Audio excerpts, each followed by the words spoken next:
വരും നാളിനി അധികമില്ല, സിയോൻപുരം നമുക്കിനി അകലമല്ല. പ്രിയൻ വരും നാളിനി അധികമില്ല, സിയോൻപുരം നമുക്കിനി അകലമല്ല. ഓട്ടം തികച്ചു നമുക്കരെ നാട്ടിൽ, ഒട്ടും കണ്ണുനീരില്ലാത്ത വീട്ടിൽ. ഓട്ടം തികച്ചു നമുക്കരെ നാട്ടിൽ, ഒട്ടും കണ്ണുനീരില്ലാത്ത വീട്ടിൽ. ഒരു നാളിൽ നവണഞ്ഞിടുമ്പോ ഓടിപ്പോയിടും ദിനങ്ങളെല്ലാം. ഒരു നാളിൽ നവണഞ്ഞിടുമ്പോ ഓടിപ്പോയിടും ദിനങ്ങളെല്ലാം. വരും നാളിനി അധികമില്ല, സിയോൻപുരം നമുക്കിനി അകലമല്ല. പ്രിയൻ വരും നാളിനി അധികമില്ല, സിയോൻപുരം നമുക്കിനി അകലമല്ല. അവനായിരുന്നു നിന്ദകൾ സഹിച്ചും അപമാനങ്ങൾ അനുഭവിച്ചും, അവനായിരുന്നു നിന്ദകൾ സഹിച്ചും അപമാനങ്ങൾ അനുഭവിച്ചും, അവൻ വേലയിൽ തുടർന്നിടുന്നു. അന്നു തരും താൻ പ്രതിഫലങ്ങൾ, അവൻ വേലയിൽ തുടർന്നിടുന്നു. അന്നു തരും താൻ പ്രതിഫലങ്ങൾ. വരും നാളിനി അധികമില്ല, സിയോൻപുരം നമുക്കിനി അകലമല്ല.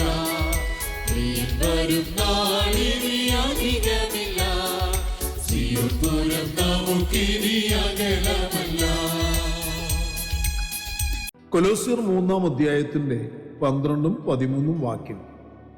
അതുകൊണ്ട് ദൈവത്തിന്റെ വൃതന്മാരും വിശുദ്ധന്മാരും പ്രിയരുമായി മനസ്സലിവ്, ദയ, താഴ്മ, സൗമ്യത, ദീർഘക്ഷമ എന്നിവ ധരിച്ചും കൊണ്ട് അന്യോന്യം പൊറുക്കുകയും ഒരുവനോട് ഒരുവന് വഴക്കുണ്ടായാൽ തമ്മിൽ ക്ഷമിക്കുകയും ചെയ്യുവിൻ. ജീവവചനത്തിന്റെ പ്രതിദിന ധ്യാന ചിന്തയിലേക്ക് എല്ലാ പ്രിയപ്പെട്ടവർക്കും സ്വാഗതം. പഴയത് ഉപേക്ഷിക്കുകയും പുതിയത് സ്വീകരിക്കുകയും എന്നൊരു വിഷയമാണ് നാം ചിന്തിക്കുവാനും ധ്യാനിക്കുവാനും താല്പര്യപ്പെടുന്നത്. കുടുംബപ്രവർത്തകരെ, ഒരുവൻ ക്രിസ്തുവിലായാൽ അവൻ പുതിയ സൃഷ്ടിയാണ് എന്ന് തിരുവചനം വ്യക്തമാക്കുന്നു. ആ പുതിയ സൃഷ്ടിയായ മനുഷ്യനെ പുതിയ മനുഷ്യനെന്നും, അവൻ പുതിയ സൃഷ്ടിയാകുന്നതിന് മുൻപ് അവൻ പഴയ മനുഷ്യനായിരുന്നു എന്നും പൗലോസ് അപ്പോസ്തലൻ വ്യക്തമാക്കുന്നു. കൊലോസ്യർ 3-ാം അധ്യായത്തിൽ വായിക്കുന്നു, നിങ്ങൾ പഴയ മനുഷ്യനെ അവൻ്റെ പ്രവൃത്തികളോടുകൂടെ ഉരിഞ്ഞു കളഞ്ഞ് തന്നെ സൃഷ്ടിച്ചവൻ്റെ പ്രതിമപ്രകാരം പരിജ്ഞാനത്തിനായി പുതുക്കം പ്രാപിക്കുന്ന പുതിയ മനുഷ്യനെ ധരിച്ചിരിക്കുന്നുവല്ലോ. പ്രിയരെ, ഈ പുതിയ മനുഷ്യൻ എങ്ങനെയുള്ളവനായിരിക്കണമെന്ന് പൗലോസ് ഇവിടെ വ്യക്തമാക്കുകയാണ്. പുതിയ മനുഷ്യന്റെ സവിശേഷതകൾ പഴയ മനുഷ്യൻ്റെതിനേക്കാളും വിപരീതമായിരിക്കണം.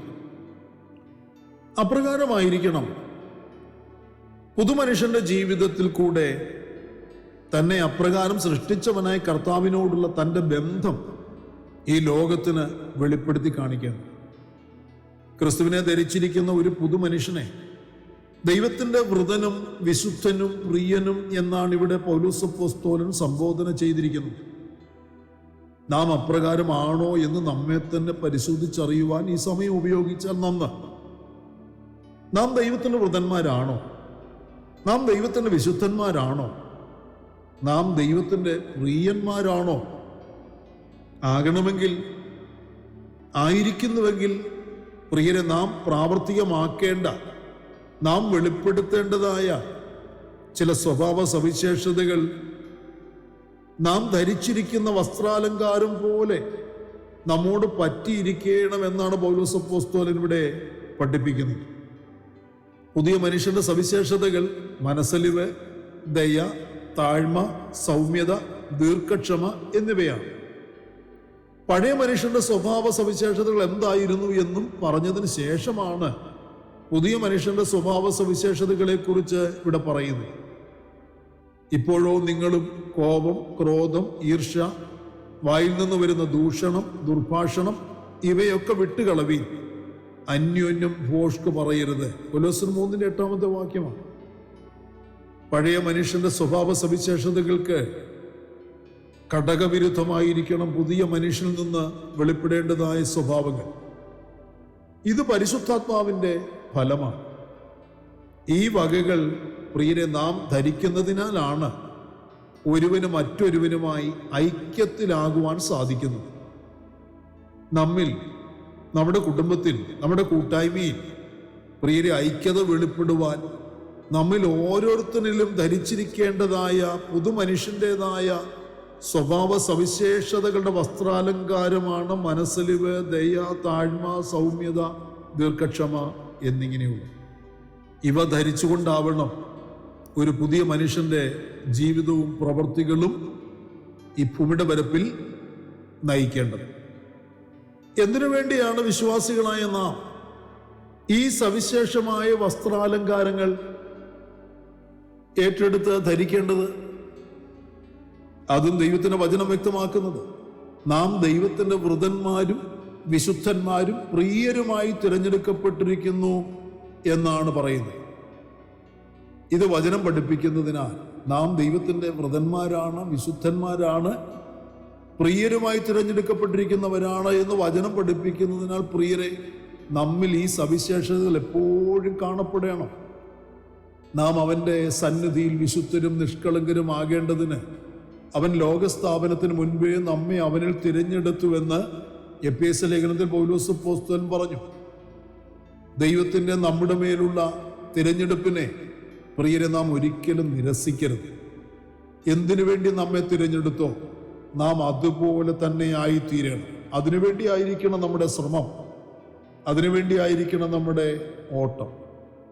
പ്രിയരെ, പുതിയ മനുഷ്യന്റെ സ്വഭാവ സവിശേഷതകൾ അത് ധരിച്ചുകൊണ്ട് അന്യോന്യം പൊറുക്കുകയും ഒരുവനോട് മറ്റൊരുവന് വല്ലതും ഉണ്ടായാൽ തമ്മിൽ ക്ഷമിക്കുകയും ചെയ്യുവീൻ എന്ന കൽപ്പനാ ശബ്ദം നാം ഏറ്റെടുത്ത് അനുസരിക്കുന്നതിൽ കൂടെ നാം മുഖാന്തരം ചില സൃഷ്ടിപ്പുകൾ നടക്കുകയും ദൈവികോദ്ദേശം നമ്മിൽ കൂടെ സാധ്യമാകുകയും ദൈവനാമത്തിന് മഹത്വം ഉയരുകയും ചെയ്യും എന്ന് മറക്കരുത്. നമ്മിൽ ഒരു ആത്മീയ അഭിവൃദ്ധി ഉളവാകുവാൻ നാം മനഃപൂർവമായി ഇപ്രകാരമാകുവാൻ താല്പര്യപ്പെടുക. അങ്ങനെയാണെങ്കിൽ നിശ്ചയമായും എന്നിൽ കൂടി, എൻ്റെ കൂട്ടത്തിൽ, എൻ്റെ കൂട്ടായ്മയിൽ, എന്നിൽ കൂടി ദൈവരാജ്യത്തിൽ ചില വൻ കാര്യങ്ങൾ, ചില ശ്രേഷ്ഠമായ ശുശ്രൂഷകൾ, ചില അനുഭവങ്ങൾ, ചില സാക്ഷ്യങ്ങൾ വെളിപ്പെടും, ഉയർത്തപ്പെടും, ഉണ്ടാക്കപ്പെടും എന്ന് വിശ്വസിക്കുക. അതിനുവേണ്ടി തന്നെ ദൈവം നമ്മളെ കണ്ടിരിക്കുന്നു, അതിനുവേണ്ടി ദൈവം നമ്മളെ വിളിച്ചിരിക്കുന്നു, അതിനുവേണ്ടി ദൈവം നമ്മളെ തിരഞ്ഞെടുത്തു, അതിനുവേണ്ടി ദൈവം നമ്മളെ നമ്മുടെ കൂട്ടത്തിലാക്കി വെച്ചിരിക്കുന്നു. ആ ബോധ്യത്തോടെ നമുക്ക് ഒരുമിച്ച് പ്രാർത്ഥിക്കാം. എല്ലാവരിലും പഴയതുപേക്ഷിക്കുകയും പുതിയത് സ്വീകരിക്കുകയും ചെയ്യുന്ന പുതിയ മനുഷ്യനെ ധരിച്ചിരിക്കുന്ന ആ അനുഭവം വെളിപ്പെട്ടു വരുവാനിടയാണ്. പരിശുദ്ധനായ ഞങ്ങളുടെ സ്വർഗീയ പിതാവേ, നല്ല ദിവസത്തിനായി സ്തോത്രം. ഇന്ന് പകലിലും വചനം കേട്ട് ധ്യാനിക്കുവാനും പ്രാർത്ഥിക്കുവാനും വചനത്തിൻ്റെ കേൾവിയുടെ മുൻപാകെ ഞങ്ങളെ തന്നെ സമർപ്പിച്ച് പ്രാർത്ഥിക്കുവാനും കൃപ ചോദിക്കുവാനും ആത്മാവിനെ നടത്തിപ്പ് പ്രാപിക്കുവാനും ഞങ്ങളെ സഹായിക്കുന്നതിനായി സ്തോത്രം. കർത്താവ്, വിവിധ കാര്യങ്ങൾ ഇന്ന് പകൽ ഞങ്ങളുടെ ജീവിതത്തിൽ സംഭവിക്കണം. ഞങ്ങൾ അപ്രകാരം ജീവിക്കുവാൻ പഴയ മനുഷ്യനെ മുഴുവനും ഉരിഞ്ഞു കളഞ്ഞ് പുതിയ മനുഷ്യനെ ധരിക്കാൻ, പുതിയ മനുഷ്യന്റെ സ്വഭാവ സവിശേഷതകൾ ഞങ്ങളുടെ ജീവിതത്തിൽ ഇന്ന് പകൽ വെളിപ്പെടുത്തുവാൻ ഞങ്ങൾക്കിടയാക്കണമേ. പരിശുദ്ധാത്മാവിന്റെ സഹായം ഞങ്ങൾ ചോദിക്കുന്നു. ഇന്ന് പകലിൽ ഭാരത്തോടെ പ്രാർത്ഥിക്കുന്ന വിഷയങ്ങൾക്ക് ഞങ്ങളുടെ മക്കൾക്ക് മറുപടി കൊടുക്കണം. യേശുവിന്റെ നാമത്തിൽ ചില മറുപടികളും വിടുതലുകളും സംഭവിക്കട്ടെ. സൗഖ്യം, ആരോഗ്യം എല്ലാവരിലും വെളിപ്പെടട്ടെ. നന്മകൾ ഉണ്ടാകുവാൻ ഇടയാണ്.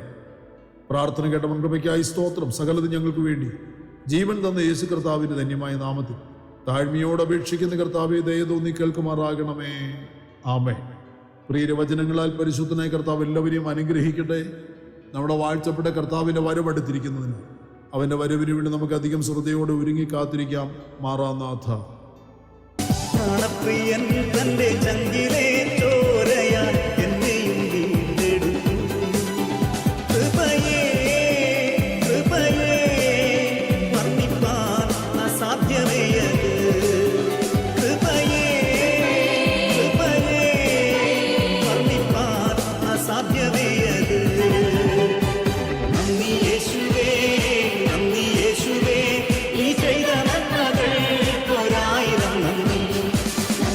യേശുവേ നിനക്ക് നന്ദി യേശുവേ